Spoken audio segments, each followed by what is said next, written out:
Bien, nous allons maintenant recevoir Charles Dumont. Charles Dumont qui a écrit de nombreux succès pour Édith Piaf, dont on célèbre aujourd'hui le 20e anniversaire de sa mort, le 11 octobre 1963. C'était exactement le même jour que Jean Cocteau qui disait d'elle: Édith est un oiseau et sa voix troublera le monde durant des siècles. Est-ce que vous partagez cet avis qui donne une dimension épique à ce héros populaire?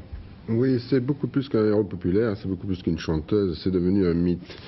Piaf, de par son extraction, de par ce qu'elle a réussi à faire de sa vie, est devenue un personnage légendaire. Vous savez que je crois qu'en France, nous n'avons pas beaucoup de personnages légendaires qui appartiennent en tout cas au métier de la chanson. Les Américains, ils ont Marilyn Monroe, ils ont James Dean. Nous, en France, même parmi les comédiens, on n'a pas beaucoup de gens. On a entendu parler autrefois de Mme Sarah Bernard, mais qui malheureusement n'a pas laissé de Gérard Philippe, quand même, il rentre dans la légende. Mais pas comme la robe de Mme Piaf. Je veux dire, aujourd'hui, Mme Piaf, je suis allé à Moscou, on jouait à Moscou une pièce qui racontait la vie de Piaf. Je suis allé à Londres, on jouait à Londres une pièce qui racontait la vie de Piaf. Je suis allé aux États-Unis, j'ai vu une pièce qui racontait la vie de Mme Piaf. C'est quelque chose d'unique dans l'univers de la chanson. Vous dites Madame Piaf, comme certains comédiens qui avaient travaillé avec Pierre Freinet disaient Monsieur Freinet. C'est une forme de respect? Oui, bien sûr, on ne peut pas parler des gens de cette dimension-là sans avoir un profond respect. Vous savez, je disais tout à l'heure à une journaliste, on a raconté sur Édith Piaf le pire et le meilleur, on a dit des sottises, on a dit des vérités, mais en fait le public ne s'y est pas trompé, parce que qu'est-ce qui intéresse le public? Ce qui intéresse le public, c'est ce que faisait Madame Piaf, c'est quand on l'écoute chanter. Parce qu'en fait, qu'est-ce qui est important pour un artiste? C'est ce qu'il fait quand il le fait. Et il n'y a qu'à mettre un disque de Piaf sur une platine, ouvrir les oreilles, et le miracle s'accomplit. Et c'est ça, le génie de Piaf. Nicole Cornu-Langlois. Et que pensez-vous de la profusion de livres qui ont été écrits, soit par des amis, soit soi-disant par elle, des confessions, ou alors ce tout dernier, par exemple, Édith Piaf, L'amour toujours, par André Larue, qui cite ces hommes et dans lequel vous êtes cité d'ailleurs? Écoutez, je crois que c'est tant mieux. Vous savez, on disait qu'une grande comédie à vie, l'essentiel c'est qu'on en parle. Bon, alors qu'on en parle, tant mieux qu'on en parle, parce que chacun y retrouvera. On ne pourra jamais empêcher qu'il y ait des gens méchants et qu'il y ait des gens gentils, qu'il y ait des imbéciles et des intelligents. Alors à chacun de choisir dans le créneau ce qui lui paraîtra le meilleur, de s'informer avant de lire. Les mauvaises choses retomberont à la poubelle et les bonnes choses ne feront que rendre hommage à cette grande, merveilleuse et extraordinaire chanteuse qu'a été Édith Piaf. Alors vous avez publié un album sur Édith Piaf, mais ça n'est pas un album souvenir. C'est pas un livre, moi. C'est un album disque. Chanteur. Alors j'ai fait donc un disque dans lequel, vous savez, on disait d'Édith, elle chante tellement bien qu'elle pourrait chanter le bottin. Alors c'était à la fois gentil et à la fois méchant. Ben, ça voulait dire quelque part que c'était seulement sa voix qu'on écoutait et que ce qu'elle disait, ça n'avait aucune sorte d'importance.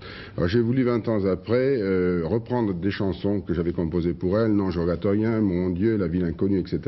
Et une nouvelle chanson qui s'appelle Souviens-toi des flonflons, qui est une prouesse technique, on n'a peut-être pas le temps d'en parler. Si, tout de même, je crois que ça serait important de dire comment vous avez fait pour mettre en stéréo la voix d'Édith Piaf, tout de même. Bon, il était à prévoir que chacun rendrait un hommage, et c'est très bien. Je voudrais remercier les Antenne 2 et les radios qui font un hommage à Piaf. Elle a beaucoup donné, c'est normal qu'on s'en souvienne. Hein, donc je suis très heureux d'assister à cette émission, mais cet hommage était prévisible, 20 ans après. Alors, moi, il m'a semblé que ce qu'il y avait de plus important pour lui rendre hommage, c'était de la faire chanter. Alors avec Jean-Claude Petit, qui est un merveilleux musicien, un arrangeur de très très grand talent, on a refait une orchestration sur une chanson que chantait Édith qui s'appelait Les flonflons du bal. On a refait une orchestration de la première note à la dernière note. Et sur ce canevas, j'ai composé une nouvelle chanson qui s'appelle Souviens-toi des flonflons, qui est un hommage à Édith. Et ça nous a permis, comme c'est sur le même canevas, sur la même orchestration, dans le temps, de prendre la voix d'Édith Piaf au départ, de chanter ma chanson qui est un hommage à Édith, et de reprendre la voix d'Édith Piaf pour terminer. Et je crois que c'est ça qui était important. Je crois que, je le répète, ce qui est important pour Madame Piaf, c'est de l'écouter chanter. Eh bien, nous allons vous écouter, Charles Dumont, dans cette chanson que vous avez réaménagée, donc, comme vous venez de nous l'expliquer.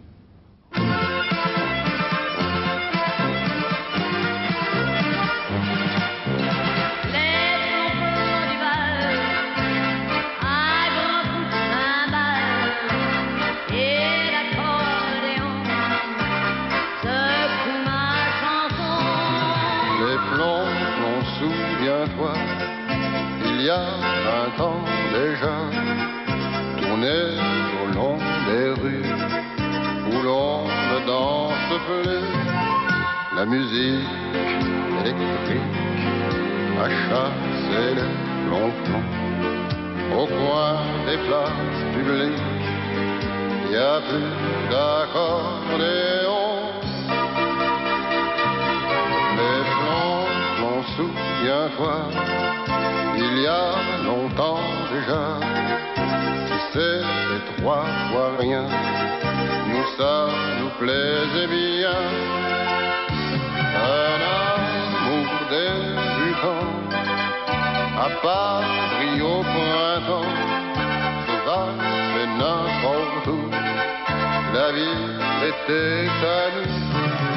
Les plombs, souviens-toi, il y a longtemps déjà, comme ils étaient heureux, ces couples d'amoureux. Une chanson populaire, ces mots de tous les jours, faisaient passer la terre sur une histoire d'amour.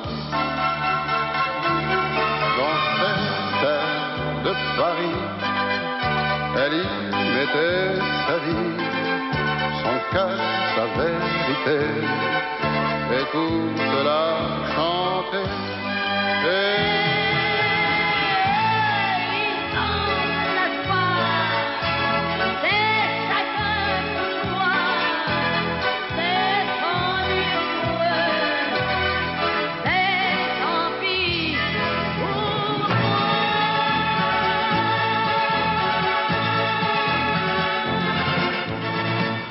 Charles Dumont, hommage à Edith Piaf sur des paroles de Sophie Macleod. Je vous propose